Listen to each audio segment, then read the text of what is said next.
you guys were talking about the week of preparation and how good you felt about it. You felt the same way the last couple of weeks? Each week's different, I think, as you go through it. I think they were good this week. So, we'll see how they perform on Saturday. But I felt like Tuesday was really good, Wednesday was really good. So, but it's a long thing for us.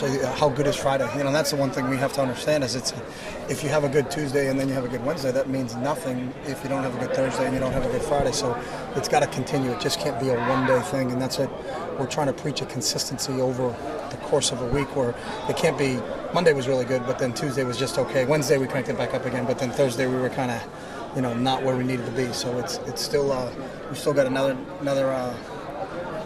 set of meetings today, and then practice again tomorrow, then meetings tomorrow night, and then things on Saturday to prepare for this game. So when we use every day, it's not like by the time we get to the end of practice on Thursday we're all set. We just can't wait to play a game. We're going to continue to work on mental aspect of things and get moving in the right direction. So. On the subject of consistency, when you have a week like you did, does that against Arizona, does that become the new standard?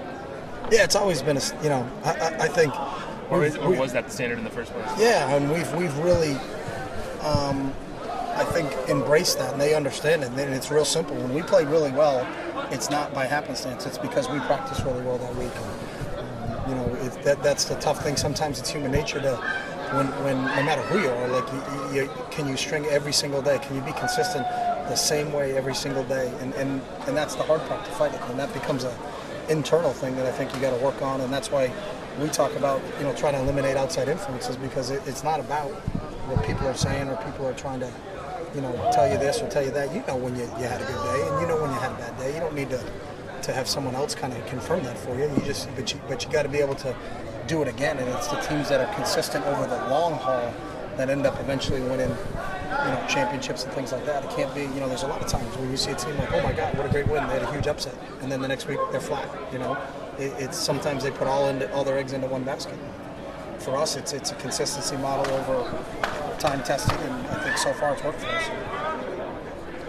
Chip, ESPN just did a documentary on athletes going bankrupt, professional athletes going bankrupt. I know you do a lot to educate your kids about everything outside of football. Do you do anything on that front, on how to educate them on how to handle themselves when they leave college, and maybe if they go to the NFL? James Harris, our chief of staff, does a really good job, and talks to kids just about budgeting money. You got to learn how to budget money even when you're in college. You get a very small stipend right now, and it's certainly not what a professional athlete gets, but it's the same exact thing.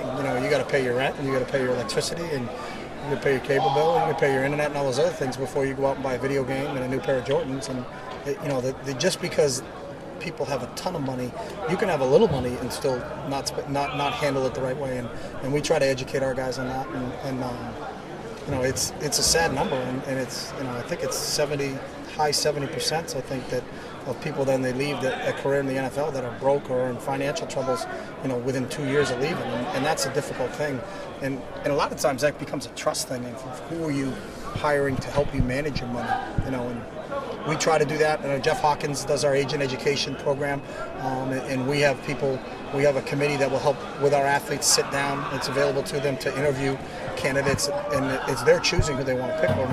But we I think provide the resources to help those guys in terms of making those decisions. In a lot of those situations, the guys who it seemed like you hear they go broke, it's because somebody duped them. When they got them into a bad investment or kind of doped them of their money, and that's the tough part of who can you trust and can't you trust, and I believe that's part of our responsibility to try to help educate our guys while they're here. So.